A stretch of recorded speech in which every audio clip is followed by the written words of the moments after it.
The auction hall was silent.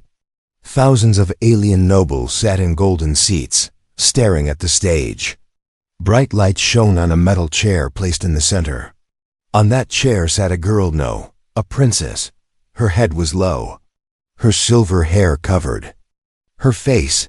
Chains were wrapped around her arms and legs. She did not move. Let the next item be shown. The alien auctioneer shouted with a loud voice, "A true royal, a princess." But he paused and smirked. "She is blind and cannot walk." The crowd began to laugh. Some aliens covered their mouths, trying not to laugh too loudly. Others whispered to each other. "She was a great warrior once," someone said. "Yes," another replied, "until the accident." "Now she's just trash," a third voice added. "No one will bond with her." In her chair, the blind and paralyzed princess could hear everything. She didn't cry. She didn't speak.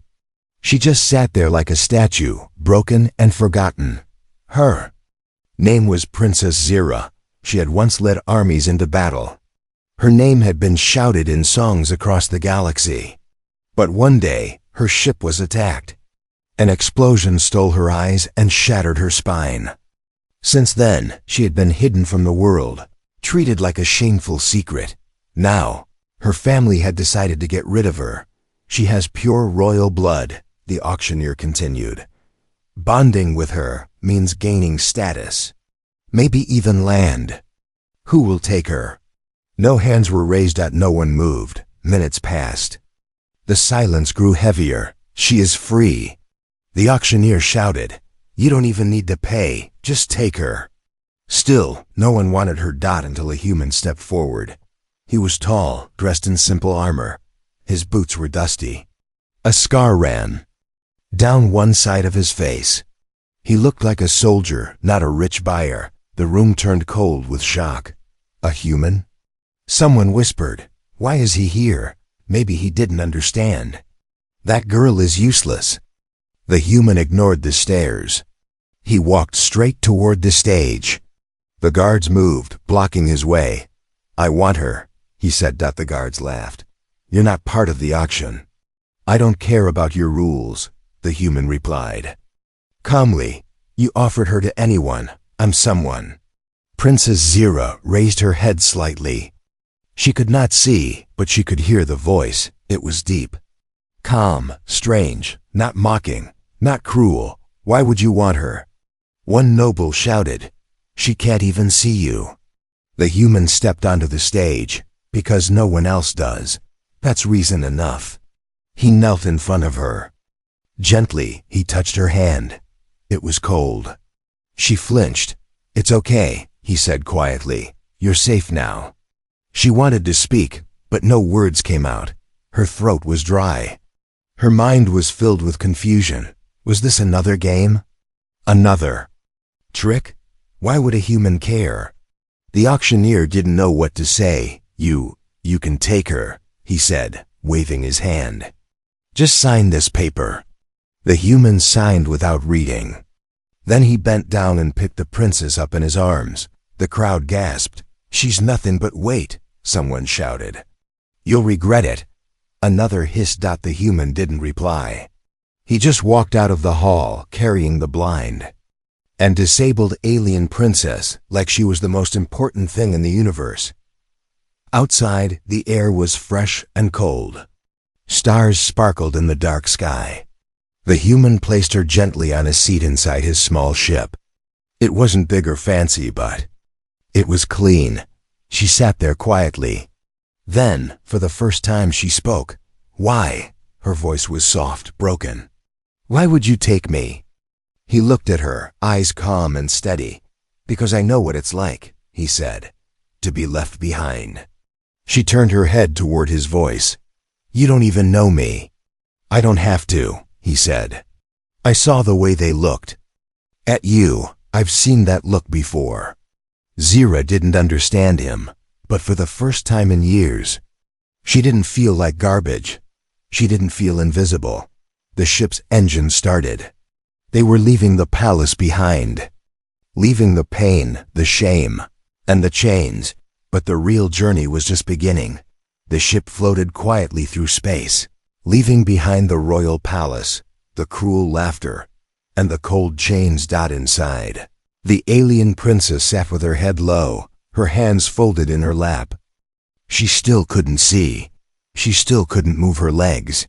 But for some strange reason, her heart was beating faster. She could feel him nearby, the human. The stranger who had picked her up from the floor like she was something precious. His name was Yalan. He didn't talk much. He just worked checking wires, adjusting controls, setting course. But every few minutes he glanced at her, not with pity, not with fear. Just calm, steady eyes. Zira finally broke the silence. "You could have chosen anyone," she said, her voice barely a whisper. "Strong females, beautiful ones, healthy ones." Yalan didn't look at her right away. "I wasn't looking for beauty," he said simply. "Or strength. Then what were you looking for?" she asked, her voice sharp now. "A broken toy to feel sorry for?" Yalan paused, then walked over. He sat down across from her, quietly, carefully. "When I was young," he began, "my brother lost his legs in a war. Everyone looked at him like he was no longer a man, like his life was over. But he was still funny, still brave, still smart. Just slower." Zira listened, not saying a word. "One day," Yalan continued, "he looked at me and said, 'Yalan, the worst pain isn't the wound, it's being ignored like you're already gone.'" Zira's chest tightened. "So no," Yalan said, his voice calm but firm. "I didn't choose you out of pity. I chose you because no one else saw you. But I did." For a moment, there was only silence. Deep, heavy silence. And then Zira laughed. Not a happy laugh. A cold, tired one. "You really think kindness is enough?" she said. "I am blind, paralyzed, useless in battle. You think you can fix me?" Yalan shook his head. "I don't want to fix you. I just want to give you a choice." "A choice? To live, to breathe, to eat without being chained, to sleep without fear, to decide who you are, without anyone else deciding it for you." Zira turned her face away. She didn't cry. She couldn't. The tears had dried up long ago. She had stopped believing in kindness. But this human, this quiet, scarred human, was confusing her, breaking through the walls she'd built around her heart. Later, as Yalan prepared food in the tiny ship kitchen, Zira asked again, softer this time, "Do you regret it? Taking me?" Yalan didn't answer right away. Then he walked over with a small bowl and placed it in her hands. The food was warm, simple, real.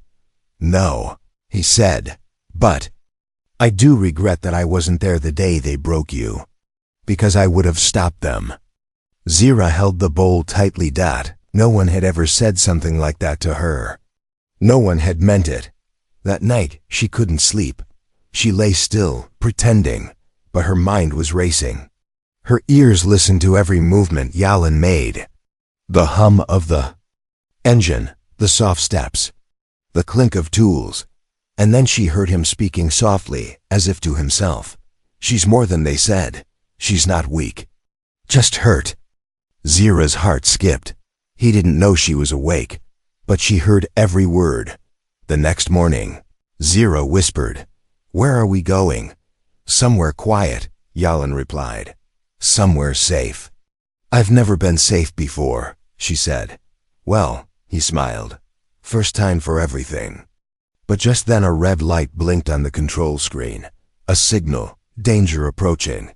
Yalan's eyes narrowed. "Looks like someone followed us," he said, standing up fast. Zira's body tensed. "Who?" she asked. "Trouble," he replied. "Maybe someone who didn't like me taking you." Outside, in the dark of space, a shadow was coming. Princess Zira had learned one rule in her new broken life: never trust kind voices. Many had whispered sweet words before. Servants who smiled as they poisoned her food. Nobles who bowed, then cursed her behind her back. Even her own blood her. Family had spoken gently before they locked her away. So when Yalan, the human, wrapped a blanket around her shoulders, when he brought her warm food, when he said, "You matter," she didn't believe him.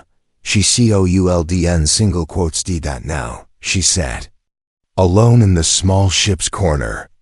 Her fingers traced the fabric of the chair. Her ears followed every sound he made. He was at the front, pressing buttons, talking to someone over the comm. That signal wasn't random, Yalan muttered. Someone tagged her ... like cargo. Zira's chest tightened. Tag? Had someone put a tracker on her? Was she just a thing to be hunted? Yalan turned. He didn't know she had heard. "I need to check something," he said. "May I?" She didn't move. His footsteps came closer. Gently, his hand touched her shoulder. "I won't hurt you," he said. "They all say that." Her heart screamed. Push him away. Run, hide. But her voice was quiet. "Do what you want. Everyone does." Yalan paused, his hand pulling back. "No," he said softly. "You choose." That confused her. Choose? What did that even mean anymore? She gave a tiny nod. That was all she could manage. JALEN scanned her. With a handheld device. A soft beep sounded from behind her neck. "There," he said. "A small tracker under your skin. Old model, but effective." Zira didn't flinch. She had stopped being surprised long ago. "I can remove it," he added. "But you'll feel a little pain." "Pain is familiar," she whispered. He took a tool from his belt. Clean, precise. The small operation took under a minute. He placed the bloody chip in a metal box and burned it with a hiss. "No more tracking," he said. Still. Zira stayed quiet. She didn't say thank you. She didn't smile. She only asked one question. "Why are you still pretending to care?" Yalan looked at her like she had just stabbed him. "I'm not pretending," he said. Zira laughed, a bitter, broken sound. They all pretended, until they got bored, until they found someone prettier, stronger, better. "I'm not they," he said firmly. "Then what are you?" Yalan didn't answer with words. He stood up, walked to a panel on the wall, pressed a button. With a quiet hiss, a section of the floor slid open. Inside was a storage pod, filled with strange devices. "What's that?" Zira asked, frowning. "My old field tech," he said. "Mobility gear. For soldiers who lost limbs. For veterans who couldn't walk anymore." Zira's breath caught. Yalan knelt beside her again, placing a soft glove in her hand. "This glove connects to a neural link," he explained. "With training, it can help you move again. Not like before, but enough." Zira didn't speak. Her fingers tightened around the glove. "You brought this for me?" She whispered. "I brought it in case I ever found someone who deserved it." Silence. Then, quietly, her voice cracked. "I wanted to die in that palace." "I know," Yalan said. "And now?" "Now," he said, "you get to live." Zira sat frozen, tears slipping down her cheeks. She hated him for being kind. She hated him for making her hope again. She hated herself for wanting to believe him, but deep inside, something small lit up. A spark, not trust. Not yet, but something close. That night, as the stars passed outside the window, Zira whispered to Ward. "The darkness, I think. I want to try." Yalan, half asleep in his chair, opened his eyes. "That's all I ask." But far away in space, deep inside a black cruiser ship, a voice said coldly, "The blind princess is still alive, and she's with a human. Send the hunters." The sound of metal clicked softly. Zira sat still, her face calm, but her heart raced. Yalan stood behind her, adjusting a strange, light helmet around her head. It wasn't heavy, but it felt like it carried the weight of a whole new life. "I call it the echo visor," he said. She raised an eyebrow. "What does it do?" "It listens," Yalan explained, "and paints a picture in your mind." Not through your eyes, but through sound. Zira didn't understand. Until the device powered on. Suddenly, ping. Tiny waves traveled from the visor, bouncing off the walls, the chair, even Yalin himself. The helmet turned the sounds into shapes inside her head. Faint, glowing outlines, shadows, movements. For the first time in years, Zira could see. Not perfectly, not like before, but it was enough to make her gasp. She raised a hand slowly, and her breath caught when she saw a glowing blur her fingers. I can. See? Yalin smiled. You can feel the world again. Just in a new way. She turned toward him. His shape was clearer now. Broad shoulders, a scarred face, tired eyes. You look terrible. She teased. Jle and laughed a real, warm laugh. Thanks, been a long week. Zira touched the side of the visor. Why would you give this to me? I didn't give it to you, he said. You earned it, the moment you said you wanted to try. She went quiet. No one had ever given her a chance like this. They gave her pity. They gave her shame. They gave her chains, but this human? He gave her possibility. Then Yalin walked to the side wall and pulled out something else, something heavy. A harness, sleek, black, it looked like armor. What's that? She asked. Support frame, he replied. Worn around your legs and back, controlled by your brain signals. It won't make you a warrior overnight, but it'll help you stand. Zira stared at it. Her fingers trembled. Are you ready? He asked gently. She nodded. The process was slow, careful. Yalin helped her slip the frame around her hips, legs, and lower back. Tiny needles connected to her nerves. The machine hummed. Now think about standing, he said softly. Zira closed her eyes. At first, nothing. Then her toes moved. Then her knees. She gasped as her legs slowly began to rise. She was shaking, unsteady, but she was standing. I'm up, she breathed. Jale, and stood close in case she fell. You're up. She couldn't stop smiling, a broken smile. A tearful smile. But a smile, nonetheless. It felt like the first time she had ever lived. But then, an alarm. Red light flashed across the ship's console. What is that? Zira asked, her new senses picking up danger. Yalin ran to the controls. 2 ships, fast, coming in hot. Her smile faded. They found me, she whispered. No, Yalin corrected, tightening his gear. They're going to find us. But we won't be easy prey. Zira looked at her legs. She was still shaking. Still weak. I can't fight. She said, you don't have to, he replied. Just survive. Let me handle the rest. He picked up his blaster.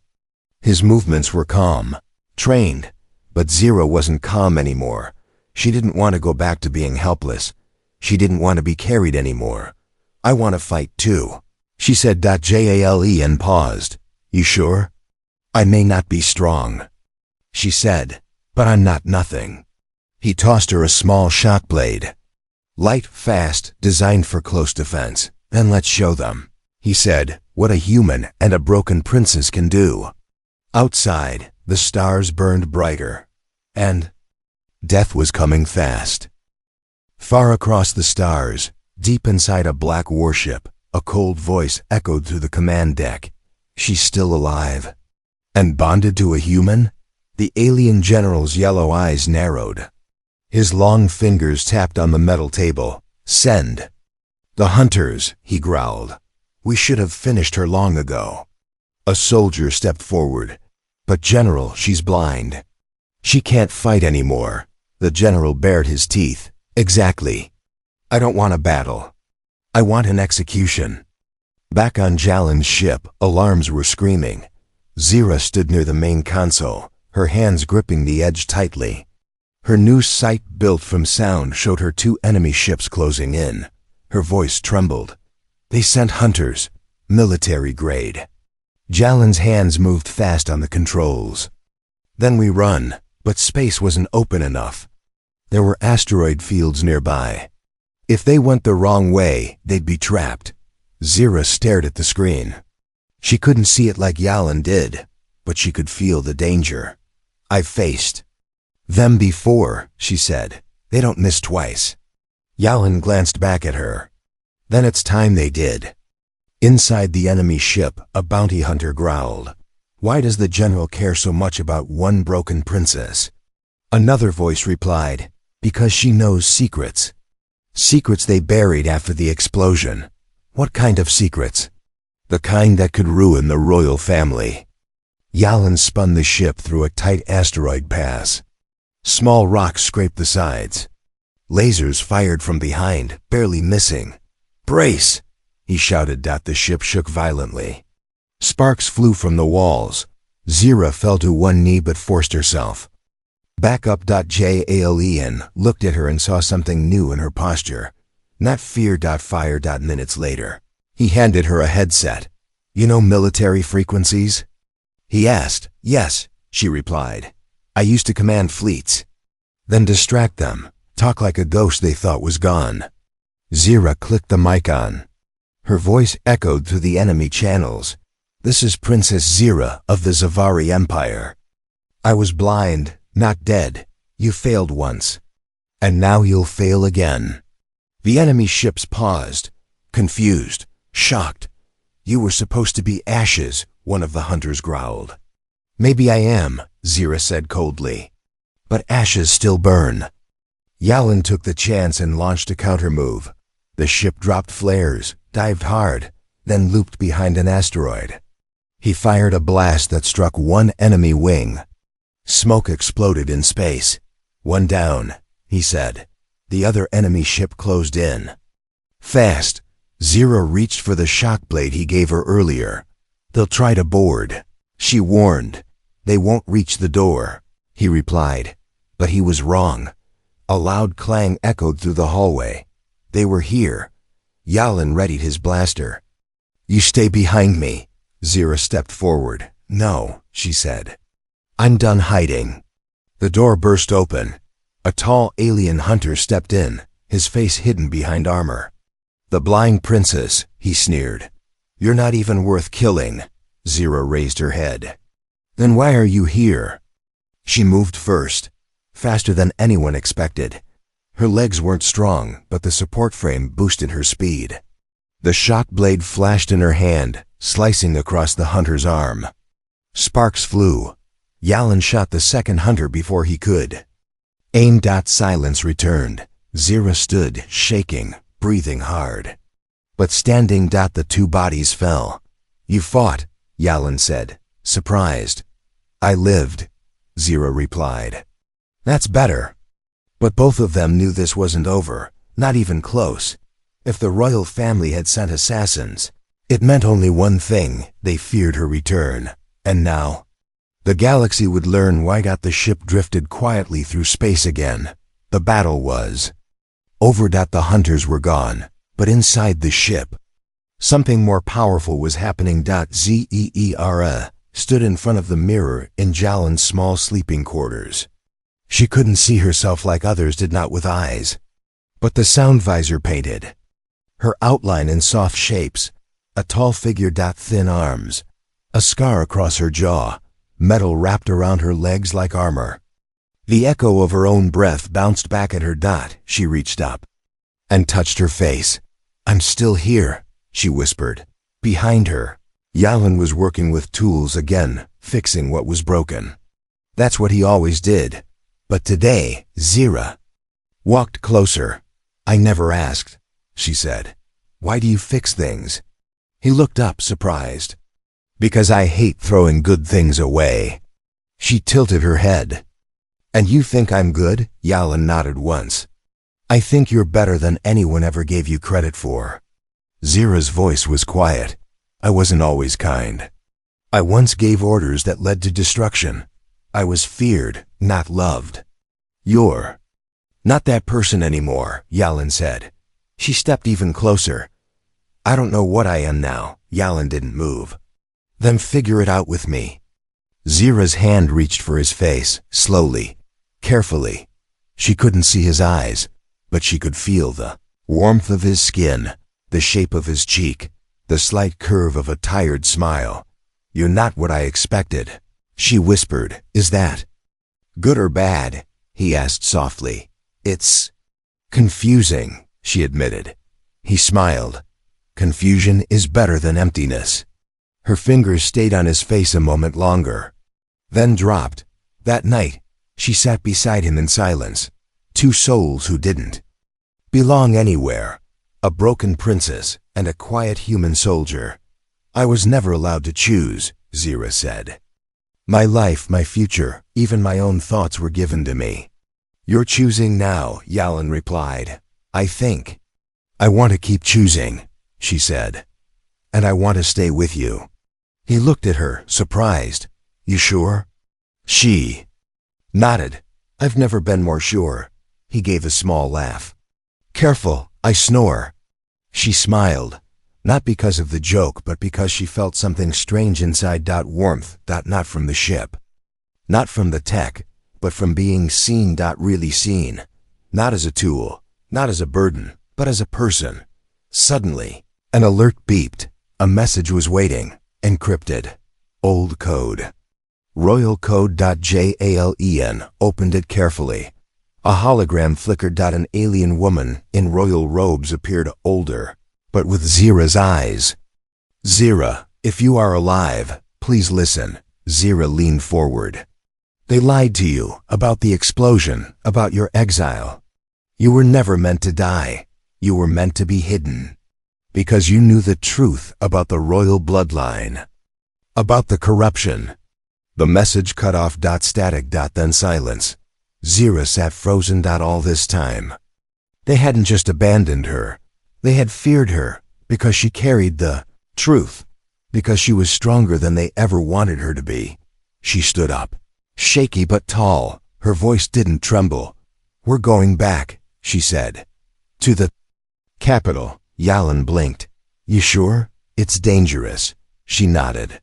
"Let them see me walk. Let them hear my voice. I was broken once, but now I see clearer than ever." Yalan smiled. "Then I'll stand with you. Together."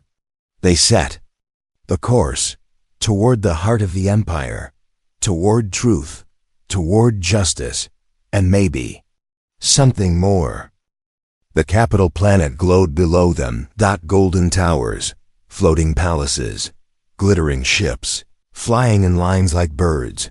Once, Zira had called this place home. Now, she returned not as a daughter of the throne, but as a warning and a storm. Yalan's ship landed quietly near the royal square. Guards were everywhere. Cameras hovered in the air. Crowds gathered, curious about the unmarked vessel. Then the door opened. Gasps filled the air.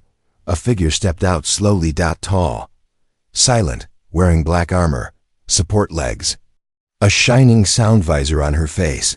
Princess Zera. Alive. Walking. Her name flew through the crowd like fire. "She's back." "Is that her?" "No. She was blind, she was crippled, and now she walks." "Who is that with her?" "A human." Zira walked to the front steps of the palace. Guards raised their weapons, but she raised her hand, calm and strong. "I am Princess Zira of the Zavari Empire," she said. "You left me to die. But I did not, I lived." The high nobles gathered. Inside heard her voice and froze. "She has returned. What does she want? Revenge?" But Zira did not shout. She did not curse. She spoke the truth. She entered the grand hall where the royal family sat, her father among them, cold, silent. "You let them break me," she said, "because I knew your secret." He stood up. "You were too dangerous." "No," she replied. "I was too honest." The room held its breath. Behind her, Yalan stood like a silent mountain. The human who had lifted her, the man who had taught her what it meant to be seen. One noble shouted, "You bonded with a human? A commoner? A beast?" Zira turned toward him. "I bonded with someone who did what none of you ever did." He stayed. Gasps echoed. Even her father looked shaken. You can't rule, one elder hissed. You are broken. Zira smiled softly, then stepped forward, legs shaking. But strong. I was broken. But I rebuilt myself. She held out her hand toward Yalin. He stepped forward, took it gently. Her voice rang like thunder. And I did not do it alone. I found strength. In love, in truth, in choice. The crowd outside began cheering. Not for the throne, not for the empire. But for the woman who had returned from ashes. Not as a victim, but as a symbol. Weeks later, the palace was quieter now. New laws passed, new voices heard. Princess Zira did not take back her crown, but she took back her place in the galaxy. She and Yalin flew, often visiting broken colonies, helping others like her. One morning, as the sun rose across a crystal sea, Zira leaned on Yalin's shoulder. You never gave up on me, she whispered. He kissed her forehead. Because I saw you, even when you couldn't. Zira closed her eyes. She could still not see with her eyes. But with her heart, she saw everything.